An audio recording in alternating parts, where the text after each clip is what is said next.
I picked up this 3-pack of SX-70 Impossible film from my SX-70 Polaroid camera. It's got some cool packaging. It reminds me a little of the 1970s with its retro design.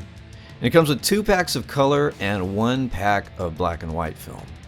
Now each pack is going to give you 8 exposures, so there's 24 in all. And you know, at around $66, this triple pack isn't cheap. And this instant film isn't exactly instant either. But it's all we've got because Polaroid stopped making film for its cameras years ago. The Polaroid SX-70 land camera and the instant film originally made for it were first developed and sold in the 1970s. This one's got manual focus, here's the shutter release, and it also gives you some control over the exposure. Here's the viewfinder. Now this camera is actually an SLR, and the viewfinder allows you to see through the lens, which is cool. The SX-70 folds up like this, and it's really nice and compact, easy to carry around. It opens up like this. I mean, it's a really simple, beautifully designed camera. Now to load our camera with film, we press this button and open it up like this. Each Impossible film pack is sealed and includes some basic instructions, but I think it's a good idea to head over to their website, to get some more detailed info and tips. I'll have some links for you in the description below.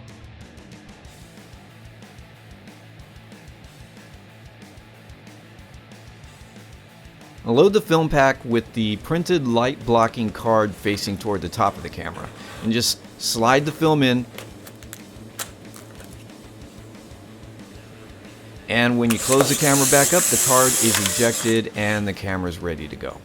Okay, let's head out and take some pictures.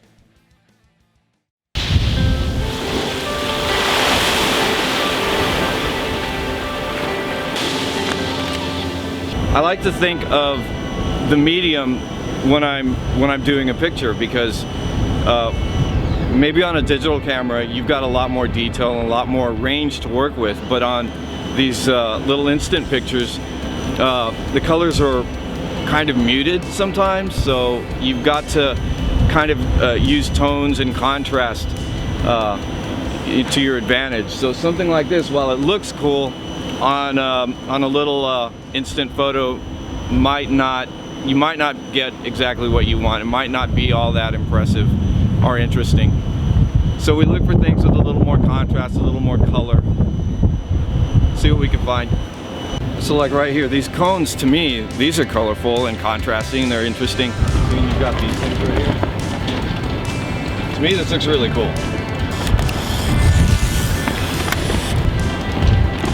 The reason I've got to stick it in my pocket like that is because, the instructions say like for the first 6 minutes, these things have to be kind of in the dark. The color ones take about half an hour to actually fully develop. If it's warm, so keep it in your pocket on a cold day. That's a good idea. It's a black and white version of this film. Only takes 5 or 10 minutes to develop. But I wanted some color stuff today. See this lighthouse over here? How many of these videos have we done where we've come over to this lighthouse and I said, hey, this would make a good picture? Probably lots. Yeah, lots. Okay, well, we're gonna take a picture of this lighthouse over here. Well, I mean, look, it's got contrast, it's got colors, right? Look, I like the clouds behind it. You got some blue and red and white.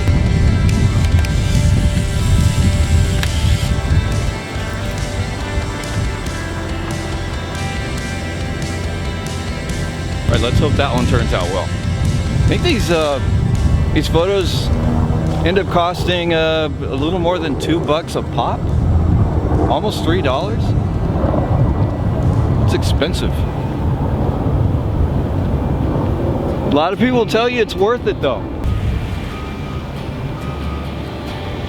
But that's what people love about instant photography. You get this one single photograph right away. It's like a little relic, a little piece of art. It's unique. And you can always make copies. You can always make digital copies, right? Impossible makes this app, and I've got one on my phone.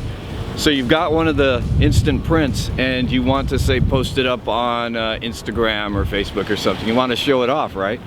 Well, this app allows you to take a picture of the print, and see that since the picture is actually very reflective, you can't just shoot down on it with your phone, because you'll just get a bunch of reflections because it's very shiny. So the app allows you to shoot the photo, the little instant photo, at an angle. It sort of bends the perspective back to what you would think looks square and normal. I have an idea. I'll take a picture of you, and then you take a picture of me. Okay. If we have that many left. There's only 8 per pack, so. Well, how many have you taken? I don't know. Let's see. This thing's got a counter on it somewhere. No, I don't know. I have no idea. We'll see what happens. You're first. Let's go this way.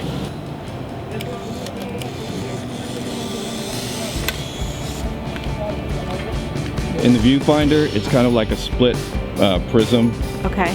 Focusing, so you'll find something that's vertical, right, and it'll split, and as you turn this, it gets in focus. Okay.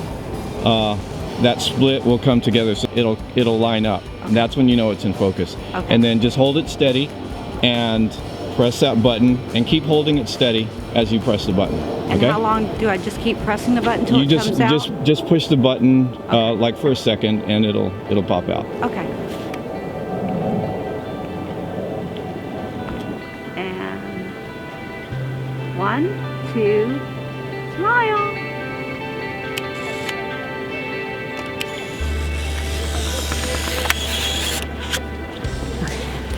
I knew looking through the viewfinder that I was going to get what the lens was getting, because it's actually an SLR, right? It's a single lens reflex. There's a little mirror in there, and what you see through the viewfinder is what you're going to get through the lens. Very cool. You love shooting with your Instax camera, right? Yes. If you compared the two, give me the pros and cons. Well, with this one, I like the bigger pictures. You can focus. With the other one, I like that it's more compact. Yeah, that's true. You know, very easy. You know, if we were going to be honest, the quality of the prints that you get out of the Instax stuff, the Fujifilm stuff, it's a lot better and it's more consistent, you know? I mean, people love Impossible Film for its quirks. I mean, and I guess you better, because it's got a lot of them. That's the idea of like putting a good spin on something. I mean, it was great marketing. They couldn't really nail the consistency problem. For the Impossible project to try to take those old Polaroid manufacturing machines and then have to create their own recipe for, you know, a chemical mix to make that film actually work. They put a positive spin on that inconsistency, and they said, look, that's part of the character, that's part of the magic of their film, is that you never know exactly what you're gonna get. So it's kind of a mystery film? It's kind of mystery, yeah, mystery results. but it's cool. I don't know, it's really cool. I like it. It's a little pricey. You can imagine it probably needs to be, or they wouldn't be able to stay in business. With the prints costing almost $3 each, you're going to be more selective with what you take pictures of, right? Yes. I guess that's what art is all about, and I think the instant pictures are little pieces of art. If you're not subscribed to my YouTube channel yet, go ahead and click that subscribe button. Give this video a thumbs up and add a comment. I'd love to hear from you. Alright, that's it for today. I'll see you next time.